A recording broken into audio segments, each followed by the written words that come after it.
from John chapter 1, verses 43-51, we hear an encounter that all the Jesus' disciples have with Jesus.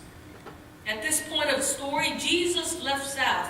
If you remember the first chapter, Jesus was baptized by John the Baptist in Judea. If you look at the map in the back of your Bible, it's Judea, the south, and then there's Samaria, and then there's Galilee, and there's Iturea. So he left Judea and went up to Galilee and began his ministry. And he probably was in Cana because chapter 2 of John tells us of his very first miracle in the wedding in Cana. He found and called Philip, and Philip, like Andrew, could not keep the good news to himself and shares it with his friend Nathaniel. Every time I read this story, I remember our dear member who passed away last year, Mary. Judy probably will, as she reads this passage, she'll probably remember Mary. Because Mary had two sons named Andrew and Philip. Now, Andrew and Philip never made the top list of the best disciples. In fact, there's not very much that we know about them. But this we know. Andrew was the one who brought Peter to Jesus. He couldn't keep it to himself. He found the Messiah. He couldn't keep it to himself. He introduced Jesus to Peter. Philip the same. He couldn't keep it to himself. And he goes to Nathanael, his friend, and shares the good news. Now, Nathanael was a contemptuous one. We all encounter one of those, don't we, in life? He snorted as he heard the news. He was very skeptical. And he scoffed. He says this, "Can anything good come out of Nazareth?" And he was right. This past Advent, we had a Bible study called The Journey, and we learned, we knew it before then, but we learned through the videos from Israel, the land, the Holy Land, that Nazareth indeed was a very insignificant town. Maybe people of 100, maximum 200 people. Even though the prophecy in Isaiah told land of Zebulun, land of Naphtali, on the road by the sea, across the Jordan, Galilee of Gentiles, the people who sat in darkness have seen a great light. And for those who sat in the region and the shadow of death has seen the light. Even though Nazareth was part of Zebulun, it was such an insignificant town, it was right for Nathanael to say, "Can anything good come out of Nazareth?" It was such an insignificant town that people have to get a bigger landmark to locate Nazareth on the map.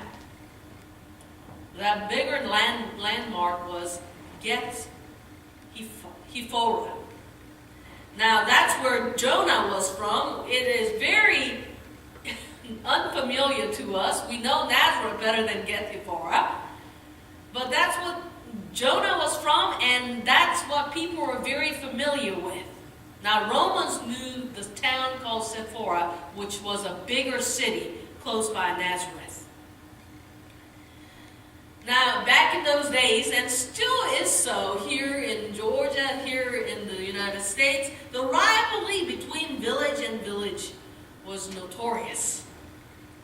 You put down another to stand tall. No.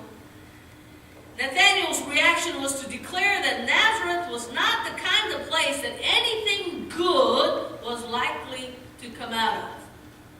If you look at the Roman government records, they did not make it to 12 towns and 6 villages that they recorded in their record book.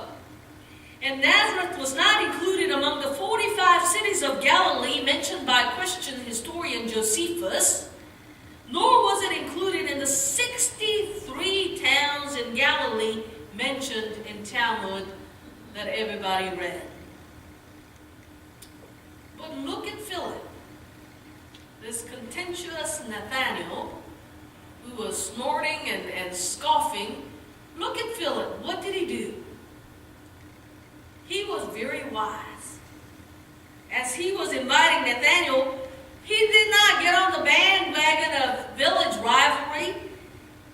He didn't go into who is great and which one is better and what had what.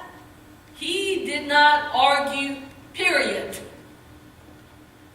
He just invited Nathanael by saying, "Come and see." You know, not very many people have ever been argued into Christianity. Do you know that? It's not the great theological discussions. It's not the theories. It's not all that argumentative philosophical preaching that got people to Christ. It is each and every Christian who had a powerful encounter with Jesus Christ, sharing their testimonies, that got people to Christ. Every year, I share my story, how I came to Christ. And every year, maybe more often than that, we need to share our testimony. The other day, I ran into a friend of mine, and I haven't seen her for a long time, and all she was able to talk about was the donut maker that she got for Christmas. She said this donut maker, she can put zucchini in it and make her children eat vegetables, you know, and you don't have to fry it. It's baked and it has, you can use 5 grain, 7 grain, whatever. It's healthy donuts. I mean, she just could not stop talking about the donut maker that she got. But we get excited with donut makers, Kindle Fire. We get excited with our cell phones, but we do not share what really gets us going in the depth of our souls. When I was in Germany on a full scholarship as a Göttingen exchange scholar, I had it made. Everybody envied me. She got a scholarship to go to Germany. In fact, they were paying me $1,000 a month back in, this is early 90s, to study in Germany. Everything was good and well. Everything seemed so good from the outside. But the truth was, it was empty inside for me.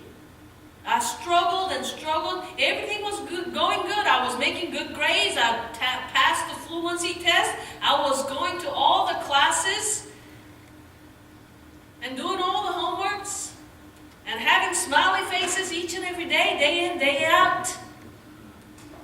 But here inside was empty and decaying and suffering. Fell into a deep depression in Germany in the wintertime. It can be so tough. Sun does not rise very often. It's always drizzly and cold.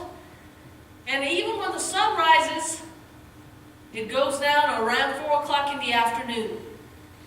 It was a very depressing time in the midst of winter.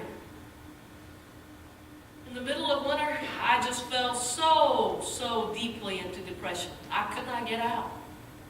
I couldn't get out of bed. I couldn't make it to the bathroom. I was just sitting there. I was looking up. All I could say was, "Help me, Lord. Help me, Lord. Help me, Lord," to get out. And I was not able to make it out. I was at the end of the rope. Pray to God, the ultimate prayer you pray, you know, "Lord, take me. I can't stand it."